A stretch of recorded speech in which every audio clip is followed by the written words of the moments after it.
Temple Bound is going to Africa, and we want you to come with us. November 2nd through the 9th, we have been asked to go to Kenya to help a local group of members of the church go to the temple for the first time.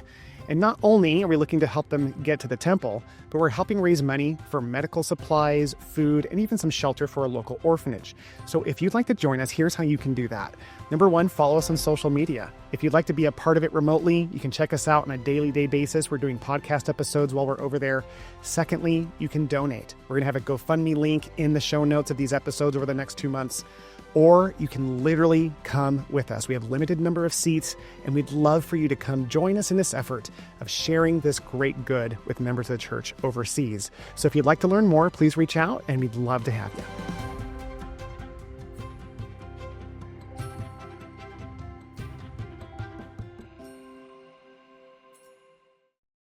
Happy Monday and welcome back to Temple Bound. Today I'm bringing back a special friend, Brenda Angle, who was on the show a couple of months ago sharing her unbelievable story of how she went to Tanzania and helped a number of saints, hundreds of saints, go across the border into Kenya to go to the Nairobi Temple open house.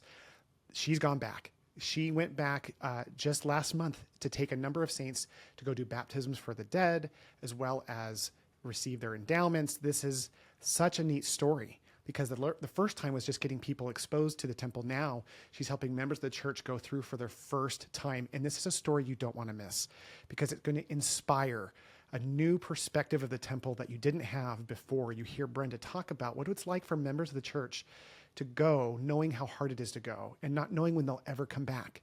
And as always, our adversary showed up in force.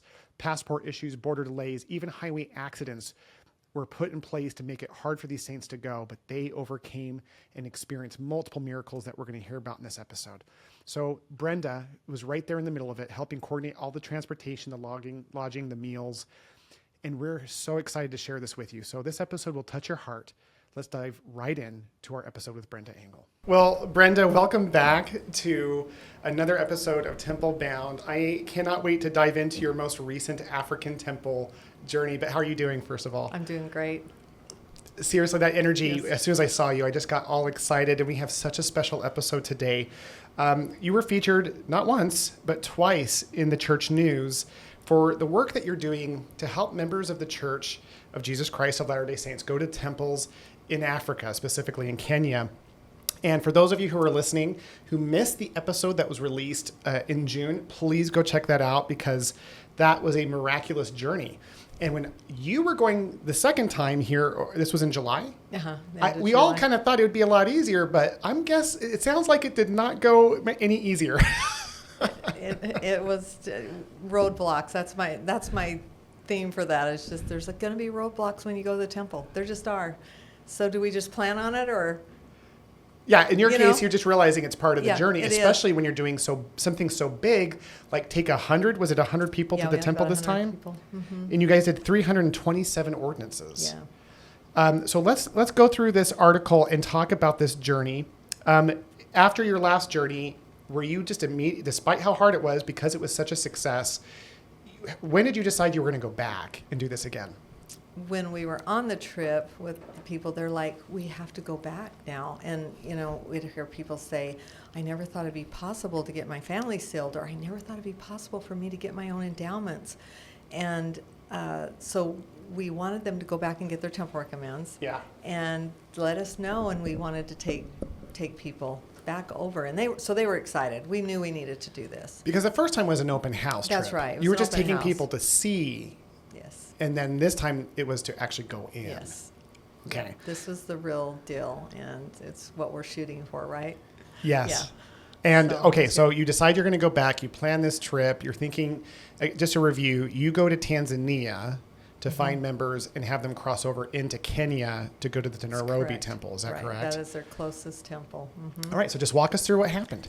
So we come right in before the branch presidents are working hard. They're teaching classes. They're helping these people get their temple recommends. And so they're preparing for this. And so we thought, wow, this one's going to be way easier, because last time we just had people that wanted to go, and they're jumping on the buses and going with us. And anyway, we thought this would be way more organized. So it was. We had people had gotten their temple recommends. We still had to get them passports, because the passports we got before only are good for like a couple of days. So I have to go get passports again, and then they have to have yellow fever cards, which most of them had from the trip before. And we did have a few people come that weren't on the first trip. So customs, immigration shut down 1 week before we left. So nobody can go get their passports. And we're like, wow, we're not going to be able to get across the border. So the night before at 7:30, a really good member of the church, Emmanuel, he stayed up all night trying to get all these people's passports through.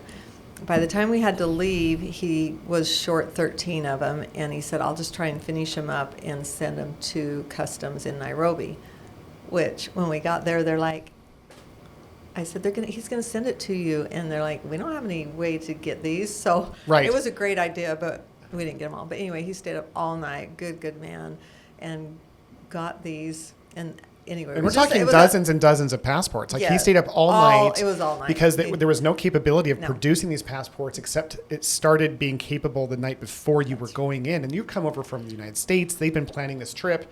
And so a member of the church stays in and stays up all night producing these passports. Yes. So the vast majority of people were able to cross over into Kenya. Well, we all did, but we finally got him. So miracle number one is that they opened up at 7:30 the night before, because he had been down there all week waiting for these systems to come back up. Sure. And it never did. So that was the miracle. And that it even came back online.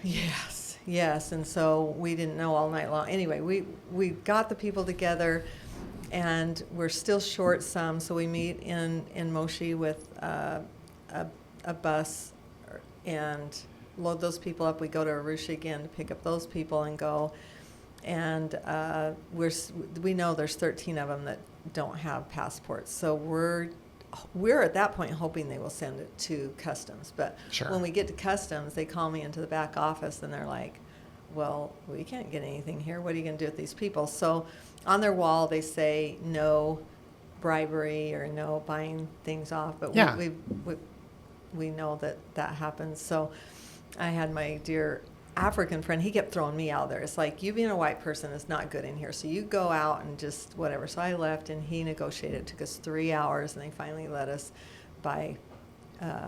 get these people in, the 13. And they were just sitting there scared. Like, one, her husband was going in, one, the baby can't go in. The mom, it's like, wow. But we got them all through. So it took us a good while. Like, our whole trip, starting from the very start to when we arrived at our hotel, was 12 hours. Oh my gosh, it was 12 so hours. Hard. That's a long day with buses. Was it hot? Yeah. I mean, it's Africa. Always hot. That's a pretty obvious answer. No, it was. It's a little cooler in Nairobi, actually, but yeah, it's warm, and yeah. So anyway, it was a long, long journey. Really interesting is on the road, we come up on this roadblock, just a big giant crash, and the road is literally blocked with big trucks and everything. So I snapped a picture of it. I'm like, this is roadblocks going to the temple. We all have them no matter what. I mean, I've been going a long time, and it doesn't really lighten up a lot. So, which is an interesting point I want to just throw in here to the audience, is that as a young lady, you wanted to see all the temples in the world, is what you were telling me before. And at the time, there were 16. Goal. Yes. And so, tell me a little bit about roadblocks, not just this time, but like other times that what are the common roadblocks for you, Brenda, as when you're trying to go to the temple? What are the ones that the adversary is constantly putting in your path? Just little silly things or big things. I don't care. Like, I remember spilling a drink on my dress on the way there. It's like, oh, that's not going to work. Or, back in the day, getting there without your temple recommend, they don't let you go in. Like, I couldn't find it. I'm like, I just had it. I couldn't find it, and you couldn't go in. Or just like, I had a blowout on the way. I mean, it can be Satan doesn't care. He's just going to try and discourage you somehow. Time is a big thing. Like Sure. just you figure out you have time to go, and I love scheduling because that makes us a little more with it on that. But things will show up that'll just be like, whoa, that has probably been my biggest one lately, is just having to fill in with things that I didn't have any control over. Yeah, it's funny how if we don't have a schedule, how that can be, it can set us up for failure, not just because like we get so busy that we don't go, but for me, recently I made a commitment to go on a day, but I didn't schedule a time, which is actually pretty typical for me. This particular day, it was one of those where I kind of just crammed it in. Yeah. And I remember kind of having a bad attitude, like not like angry at anyone in particular, but just kind of like, woe is me, I'm so busy. Yeah. And I go in there and I change, still miserable. I get into the session. I'm kind of like, yep, here we go again. Like honestly, I had such a chip on my shoulder. But what was interesting is I remember going into the celestial room and just kind of wanting to beeline straight to change and go home. And I had this gentle impression just to sit down for a minute. And I went and sat down, and I just kind of took a few big breaths and just let myself be for just a second. And I remember feeling this wave of peace come over me. And it was such an interesting thing, Brenda, because, you know, sometimes those obstacles are the adversary. Sometimes those obstacles are our free agency. Yeah, exactly. Yeah. And so in this case, I wasn't leveraging it the best that it could. But instead of like a Heavenly Father, you know, kind of being like, Will, you should have planned this better. You shouldn't have such a bad attitude. You walked 5 minutes to the temple, not the people of Kenya, right?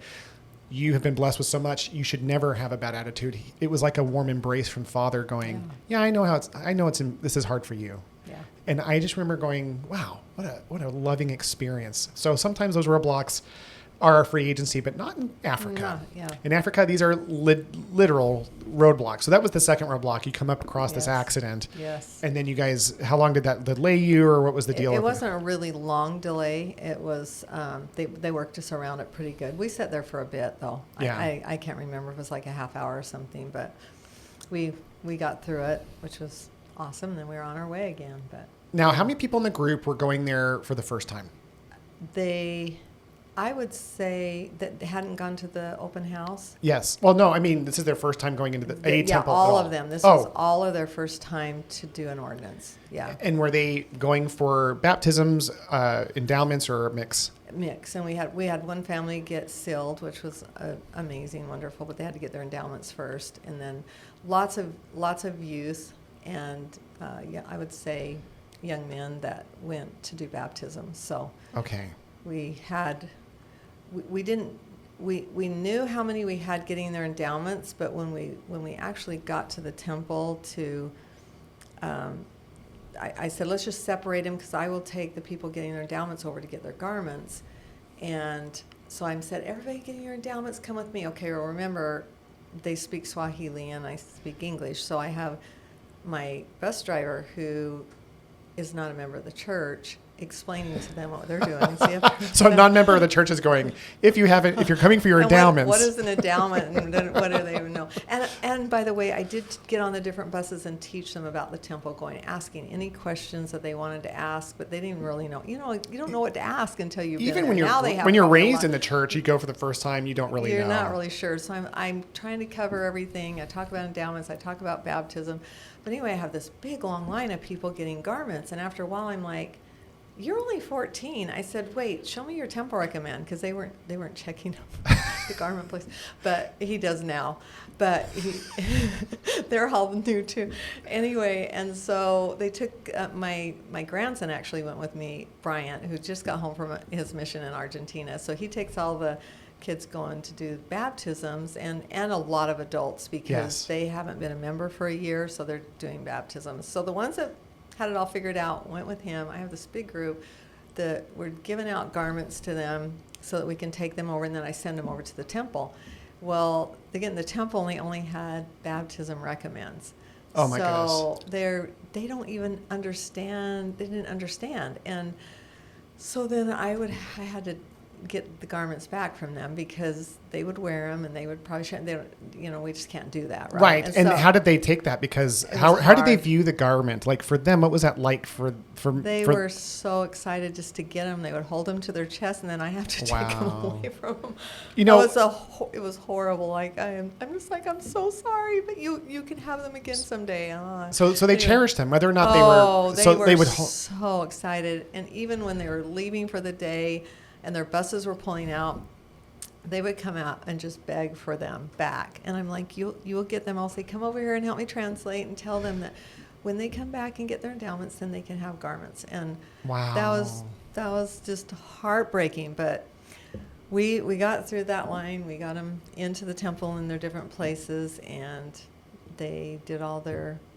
was this one day? Was it multiple days? Just one day. This was just... So you came in the day before, and was it one full day? And then, so were they there for 2 nights? They were only there for one night. Oh. Which would have been nice if they could have stayed longer, but one night, and then a lot of them, they can't get off work for very long. It's very difficult. They only have 2 sessions in the morning and 2 sessions in the evening, and by then we had to get them back to their home, so we could only do those morning sessions. Whoa. And so they really needed a longer span, and so anybody traveling there or want to go, they do have dorms there that people can come and stay in, and then they can just go multiple times, and the church will help them, with that. But we had to get these people back to their jobs, to their families. I had so many moms that left their babies. Oh, this was a big deal. So yes, 12 hours there, one night, they do what they're going to do, and then you had to drive 12 hours back, or was it less? Well, it wasn't that long going back because they probably, I wasn't on the bus with them then, but they probably got through customs way quicker going home. Sure. And the adversary is not in the way because it's already done. They've already done it, yeah. Yeah. So they did all get back home, but... So then we just took them in and we did they did their initiatory and then their the endowment, which was the most spirit packed. Talk to me about that. My goodness. What was it like to be in an endowment session with members of the church from Tanzania who are going to the temple for the very first time and they're doing all of the things? What was that like? They're just so intent. They were just so intent on what was being said and everything about it. They were watching, they were listening, they were just so into it. And I think the biggest part for me was when they asked people to come up for the prayer at the end, and every one of them jumped up and ran up there. And we had a lot more women than men, so they weren't able to all get in, but they all just wanted to be there. And I had done I came home and did a session the next week, and the session was packed. It was one of the biggest temples, and it was packed, not one empty chair, and they couldn't get people up to the circle. I just felt so bad. I'm like, oh, if we had the same enthusiasm as these people did, they just wanted to be there. They want every bit of it. They just want. They're savoring every part of it. Yeah, it's like they sacrificed so much to get there that when they were exposed to it, everything mattered so much more. Yeah, it was. Yeah, that was really, really touching. The reverence in there, just reverent and very worshiping, very worshiping. That's a great word, worshiping, Brenda. Can I ask you, since you've done this a few times, the first time was to the open house. The second time you're actually helping them do their live ordinances. How has that affected your temple worship? I just keep remembering them. Like when I've been to the temple since then, and it's when we're going up for the prayer, when we're just sitting there and I think we talked about this last time, is going as if it's your first time going, and how intent would you be, how intentional would you be on everything that's being said. So that's very much affected me. And I think just their spirits are so pure that they don't take it for granted, and I might do that sometimes because I just go in and and I need to just not take it for granted because it's a very special gift to do that. So to be there in the temple, anyway. I'm feeling so bad about the story I shared earlier. Yeah, see there? Oh my goodness, especially because now I'm realizing that 61% of our audience is actually from Africa, and so we can easily take it for granted and our lives can be so busy, and so we just forget because it's so available to us. And so there's so much opportunity here. I think it becomes a distraction. I think it's a good thing. I think one of the biggest tools the adversary uses against us isn't necessarily big, huge temptation for evil Yeah. when we're temple bound. I think it's usually good, better, best. It's Yeah. like, hey, temple being the best, here's something good called, earning money at a job for a family. Right. And since we're blessed to be in America, we have these opportunities to do things. I was at Education Week last week and for just a couple days. And I was really prayerful about getting revelation on what is it the Lord would want me to focus on. And it was so crystal clear. And this, you would think this isn't a big revelation, but it was a time where I needed it, where it was family. And then it was temple bound for me because this is my personal like ministry, but anything in the church and then everything else. Yeah. And just kind of seeing that as like circles within, the family and my relationship with my Heavenly Father being the central thing, the second layer being the church, and then the third thing being work, like circles that are, I just realize how sometimes we put the priority mixed up in that case. And we do. so these wonderful people go, can you share some of the story? Because one of the things you said that you just quickly went through was that there was a family that went through, got endowments and got sealed. Yes. So were you there for that? I was there for that. So what was that like? So we get them through the endowment, and the system in the church went down. So the Nairobi temple, computers and their whole system, they couldn't get the family punched in. They couldn't get the records in. So 2 hours later, they ended up just writing it down. But so even that opposition is like, we just need to get this family sealed. And so, yeah, they brought their little children in, and we got to sit through that. And it was just, I don't know what words can you do, but the people were out sitting on the bus waiting to go home while we were Sealing waiting to get them. We were getting them. They're just patiently sitting there. They're the most patient people in the world. So anyway, that was just an absolute sweet little treasure. There was a lot of, I tried this time to focus more on individuals and what their stories were in getting there. And I wrote up with a dear lady and started talking to her about, tell me about your children, whatever. And she has an autistic son that's 20 years old. And she said, I've never left him. He's pretty, he's got it pretty rough. And she found someone to take care of him. And her phone stopped working. It wouldn't work that whole day, the whole way up there. And even when we got to Nairobi, it wouldn't work. And she said, I'm just so worried about him. And I can't call and check. I can't. Yeah. Anyway, She got a phone from somewhere. A lot of them don't have phones, but I just told her, there's promises of protection when you go to the temple. He'll be okay. And that calmed her. And anyway, she reported back to me later that he was safe and good the whole time. There was 2 grandmas that one had to, their daughter had just dropped a baby off to her, and a lot of grandmas raise their grandchildren there. It's very, very common. So the one little grandma, she just said, we wanted to come so bad. We were planning on it, and I didn't have anybody to watch this baby. And then just right before they left, somebody showed up and said, we'll take care of the baby so you can go. Wow. And the other grandma, she didn't have any diapers, and she couldn't get on a bus and go with this baby without diapers. Sure. And so she said I wasn't going to be able to go. And she was sharing this on the bus with us when I was going around having them tell their stories. And she said someone just didn't know she was going, nothing, just showed up with a whole bag of diapers they didn't need. What? And that in the Disposable United ones, States, that yeah. would be a miracle. Yeah. In Africa, That's a big that sounds miracle. like an unheard of thing. You don't see That's a resource. disposable diapers. Yeah, they don't use them. And not the poor people. So she got diapers come. So they all had their own little individual roadblocks, and they had all their own individual miracles to get there. And so that other one of Ahima, so he's my really dear friend. He's 19 years old, I think, and he tried to go the last time. And he To the came open house. To the open house, and he came down to the church to get on the buses, and they had left. He was late. And for him to come, I've been to his house many times, and it is a dirt, bumpy road. It takes you forever. It's a good 2-hour jaunt. And so he missed it, and that could be because the bus was, it could be for so many reasons, but he felt so bad. And so at this time, I went all the way out to his house, and I said, I'm going to take you down with me, and you're going to stay with me where I'm staying so that you can go on this trip. So he went looking for his stuff, and he was so proud. He showed me his temple recommend, and he was so proud. I go, okay, but you also need your passport and your yellow fever.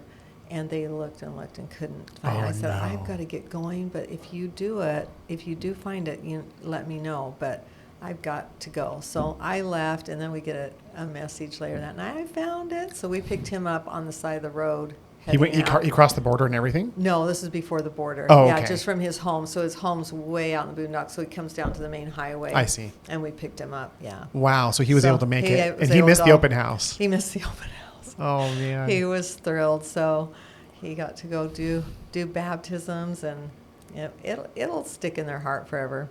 Now, this is not an easy trip, by the way. I mean, when you're getting down to Africa, I went there with Care for Life a year ago, and I've traveled quite a bit. This was another level because it's like 10 to 11 hours to like London or Amsterdam, and then you're flying another 8 to 9 down to Kenya, or in Mozambique, you're going another 13, 14. Yeah. So you've done this twice in 6 months. And something keeps calling you back to that. What is it that's calling you back to Africa, Brenda? Well, the temple. I mean, gathering Israel, like, that's my love, my passion. And I've done a lot of things in Africa. We've drilled wells, we've taught at schools, we've done so much, but it's kind of rolled into this temple thing. And it's talk about good, better, best. That's the best. I see. There's nothing better than the gathering of Israel that you feel when you're in Africa with these humble, patient, intentful saints that savor every last drop. It's just like, how come I get to do this? I don't even know why. But so it feels like amazing. A privilege for you then. Oh yeah, it's an amazing privilege and blessing. It's life-changing. I like, wow, if I could pick something I wanted to do, it would be, family, then taking the people to the temple. So, yes. Well, I think that's so beautiful. And I just want to show, for people who are watching on YouTube, Brenda was kind enough to bring me back some beautiful gifts from Africa. One of them, the main one I just want to share, is this beautiful African angel that they make over in Kenya. I sure appreciate this. It's made out of a fruit. The little hair is made out of a fruit there, and they make angels with it. They'll dye it and they'll do whatever, but it is beautiful. Our friends make those. Well, I can't thank you enough for that. And you're going back. You're like, not only have you been obviously a number of times, but like you're going back and going back and going back. Tell us about this next trip that you're going on and what your purpose is. Okay. Yes, I come home and I have to recuperate because it is very tough on the body. But it's in your system and it's hard to go back. So this trip, we're going to go back and take a few people for lots of different reasons. But we have a orphanage there. They are 270 kids got wiped out in a flood a year and a half ago. Their orphanage got wiped out. Yeah, their buildings got wiped out, and so they had to relocate these kids. They're really all over Kenya. And these are true orphans. You were telling me. They're true orphans. They don't have family. So a lot of orphanages, they'll have family, but they can't feed them, so they send them there so they can get food. But these are true orphans. They just find them, they have no nothing. Family. They're walking down the streets. They're laying alone. Nobody claims them. Nobody wants them, and so. They're adorable kids, but the flood washed out their home, if you can call it a home, their structure, and they lost everything. So they're scattered all around Kenya and different just Christian churches and stuff, and they don't go to school because they don't have finances to go to school. They're not really able to go to church because there are not churches there. We have a group of them in Nairobi, 72 of them, and those kids... she did bring to the temple open house. She actually gathered up 98 of her orphans. We don't know how. I've never been able to figure it out from somehow. And we send a bus for her to bring them to the temple open house. How old are these orphans? They're anywhere from 6 months to 19. So these are true kids. True orphans. The little 6-month-old, the mom died and left the baby. So they're true orphans, and that was probably the highlight of their entire life, was to get on a bus and come all the way to the open house, and then we of course fed them all dinner afterwards, and anyway, it was a mind blow. I remember hearing their previous story. That dinner was really like, for us it would be like a nice normal dinner. For them it was like this experience that they hadn't had before. Yes. So you're going over there to help these orphans reestablish a home. Everyone's hearing on these intros, this episode is going to launch this focus for November and December to help not just members of the church, but people in Africa received much needed supplies, Yes. and for this one particular group of orphans, a shelter. And then some of the funds are going to help actually transport saints to the temple for the first time, including Yes. this one woman, this amazing woman, Vanessa, Vanessa. who has been in charge of this orphanage. And she was raised in that orphanage. She was raised in the orphanage. She's an orphan. The two mamas that were helping there passed away this year, so she is the sole. She's the mama of all these. She's in charge of all kids. these orphans. And she believes, I mean, we've been trying to find a place for them to go, and she's like, no, these are my children. Like, we're a family, and this is what God's asked me to do, is to come and be in charge of them. And so we've just got to help her do her mission. And so she's a member of the church.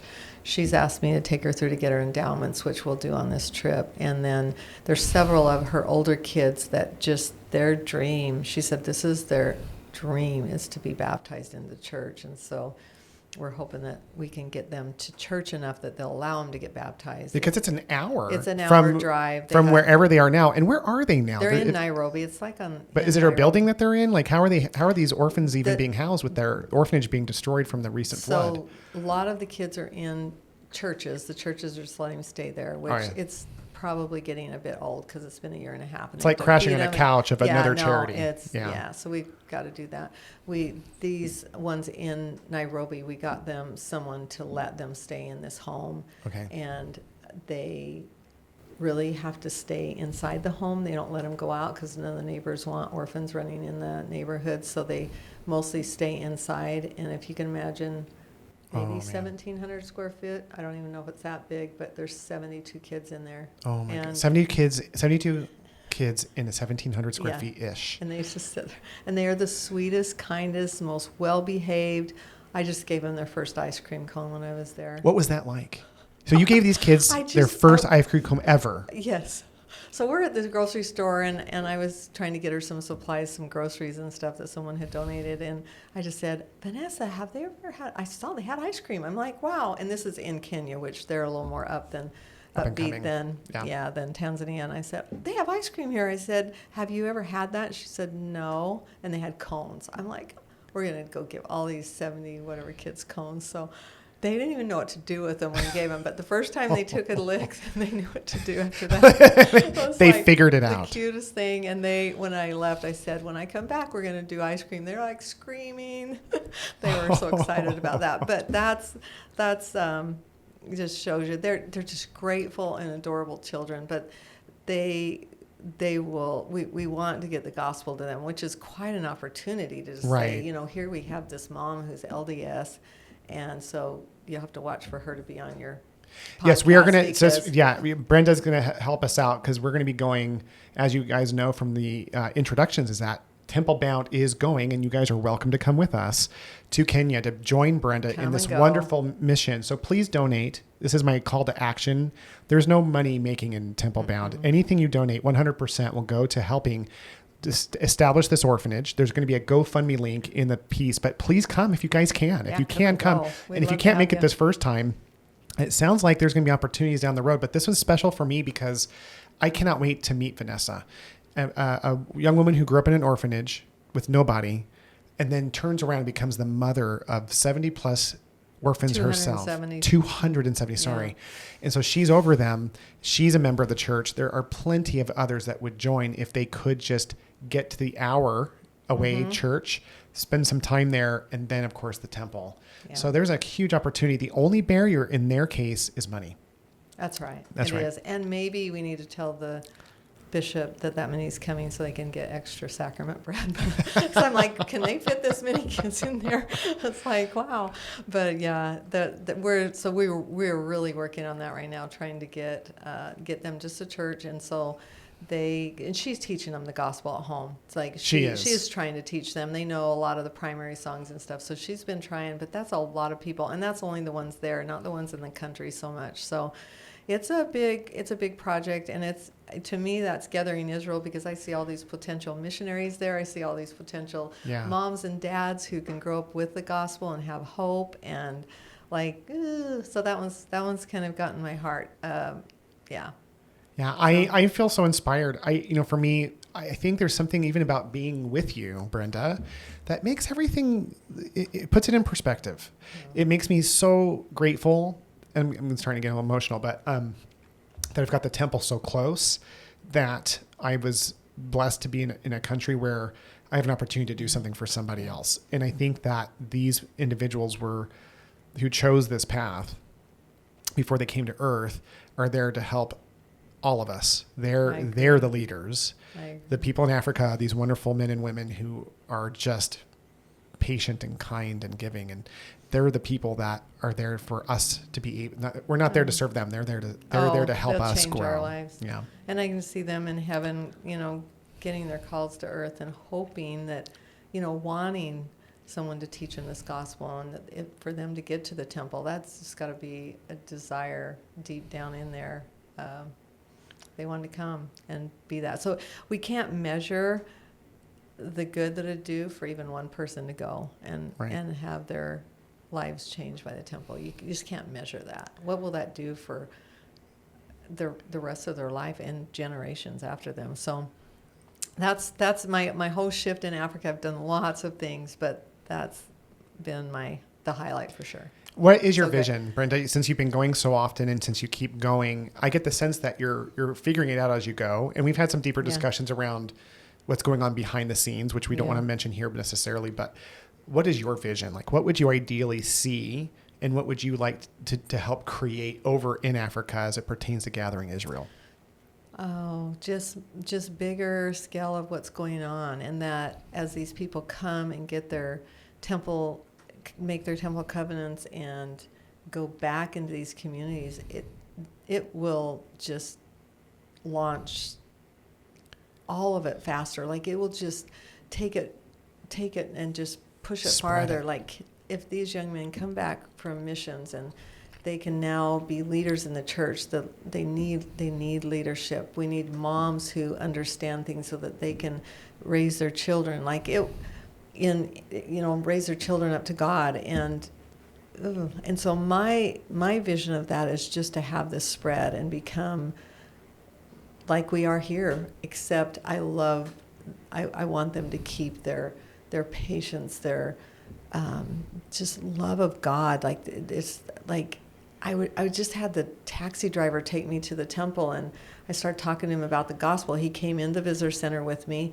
and he's texting me back, "I'm going to church. I'm having the missionaries come over." I'm like, this is really easy. It's like I just shared with him the gospel and promised him the Lord would bless him. So I got him paying his tithing. I've got him, it's just was the guy driving me to they're just so ripe. And so I want him to keep that. I want him to keep that deep love for God, and it is ingrained. Even when I go into the schools and teach, no matter where they came from, they love God. And so that's why it's just booming there.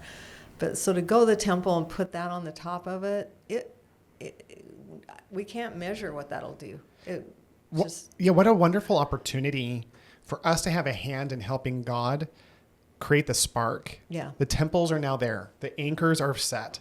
The pillars of light are built. So we can help God, not the other way. It's really God's work. We just get to be a tool in his hand to create the spark that ignites the flame that spreads across this country of people who are ready for the gospel. And that fire that is spreading is the Spirit of God. It is the Holy Ghost. It is the sealing power of these covenants and ordinances.